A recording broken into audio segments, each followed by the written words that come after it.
আসসালামু আলাইকুম এভরিওয়ান, কি অবস্থা, কেমন আছেন? এই যে আমরা আসছি এক জায়গায় ঘুরতে। এটা হচ্ছে ময়মনসিংহ হালুয়াঘাট। ওই যে দেখেন পাহাড়, এই যে ইন্ডিয়ান পাহাড় এটা। আর ওই যে ঘরটা দেখতেছেন, এটা হচ্ছে ইন্ডিয়ার। আর এখানে অনেক মানুষ ক্ষেত কাজ করতেছে, খেতে।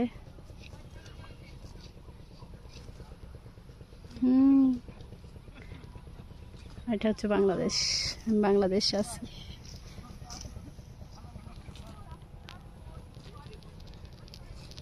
এই যে ইন্ডিয়ার গাড়ি যাইতেছে, দেখছেন? এই যে ইন্ডিয়ার গাড়ি।